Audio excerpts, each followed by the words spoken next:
que de monde ce soir, et je vous remercie déjà d'être venus si nombreux.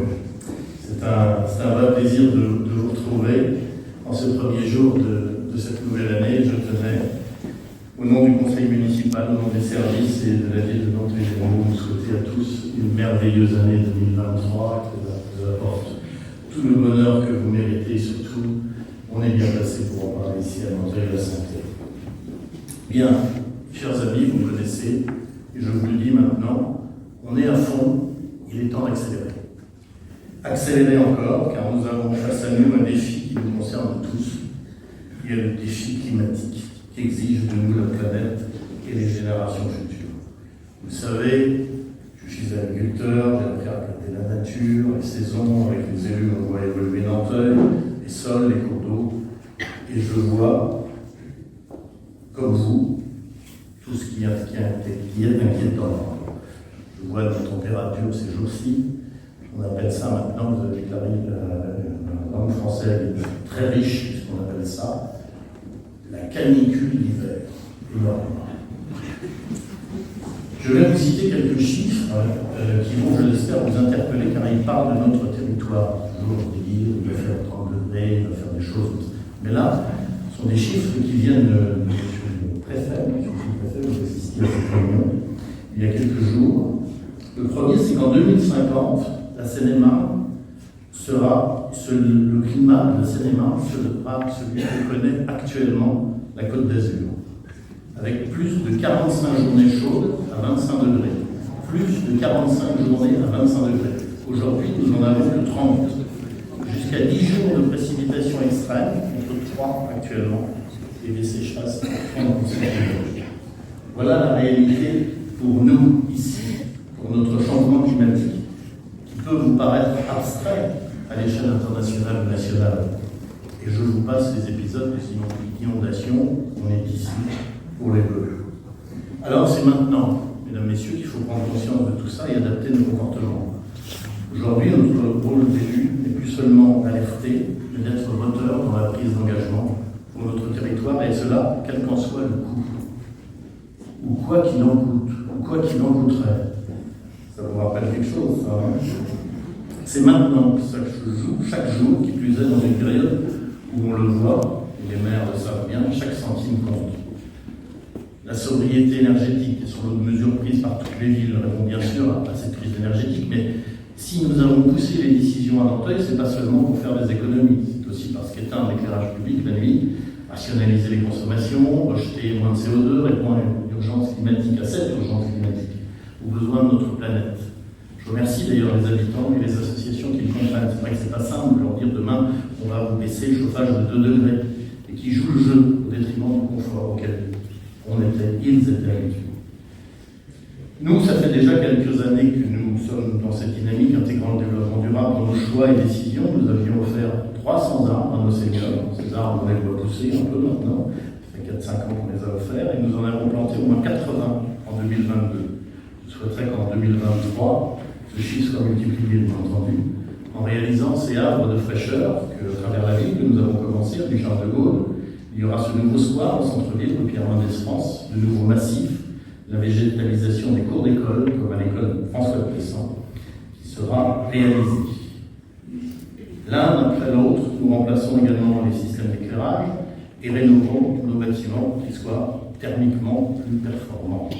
Nous avons par exemple changé toutes les fenêtres du bâtiment principal de l'école Aubert dernière vacances, et c'est pas pour rien. Ceux qui ne connaissent pas cette école, c'est une construction toute en longueur et en fenêtres, pas moins de 73 fenêtres changées, un chantier de 180 000 €, dont la moitié financée par l'État. Merci de votre aide, monsieur le sous-préfet. Au titre de la transition énergétique. Quelque chose qui se développe bien aussi chez nous, dont on est assez fiers, c'est notre pédibus, qu'on appelle le Carapac. Il accompagne les jours de beau temps, bien entendu, jusqu'à 120 enfants qui arrivent à l'école à pied. Autant de voitures en moins aux abords des écoles, autant de jeunes et moins jeunes qui ont trouvé grâce à nous un job, puisqu'on est fait accompagner par des contrats ou des compléments d'emploi. Dès janvier, nous initierons également une opération qui sera présentée en commission les jours qui viennent, de collecte des déchets alimentaires dans une cantine test. Grâce à une start-up du Pays de Meaux, les restes des assiettes de nos élèves sont recyclés en compost réutilisable dans nos espaces verts. Je vous rappelle également que depuis quelques années, nous disposons sur des écoles de panneaux photovoltaïques.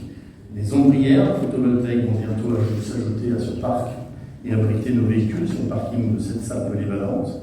Et des bornes de recharge pour des véhicules électriques seront implantées en lien avec le SDES, le syndicat départemental d'énergie de Seine-et-Marne.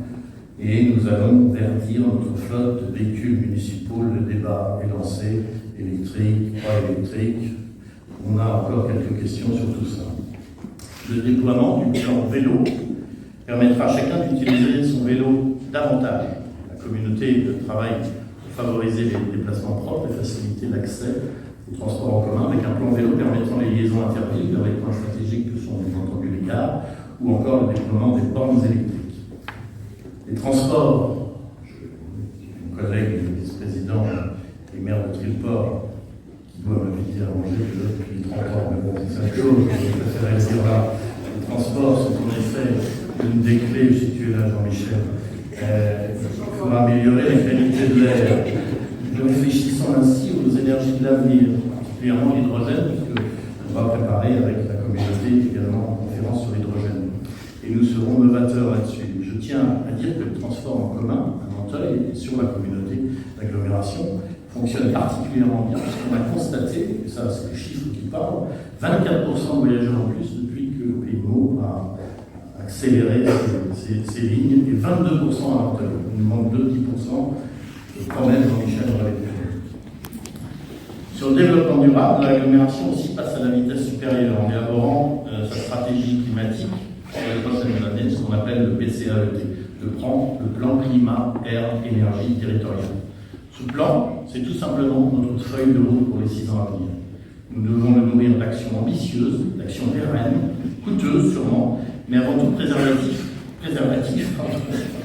Ça, on passera le soir à la télé. Préservatif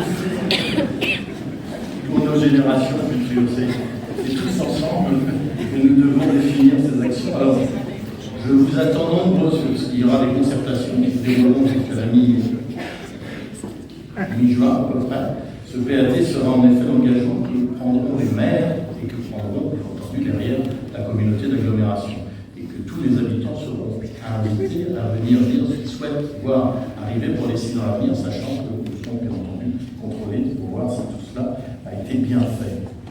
Et pour avancer concrètement, rapidement, nous allons faire passer une nouvelle thermographie aérienne cet hiver, bien entendu si la température le permet, parce que le principe c'est de passer un hélicoptère au-dessus de la communauté d'agglomération.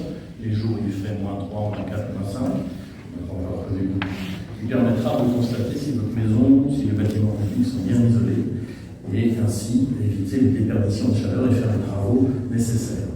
Vous voyez, mesdames, messieurs, ce sont des petits et des grands gestes, des efforts financiers aussi, bien entendu, des adaptations de comportements individuels, collectifs, qui comptent pour l'échelle locale et nationale du climat. Chacun à son niveau, à chacun son niveau, à chacun son effort.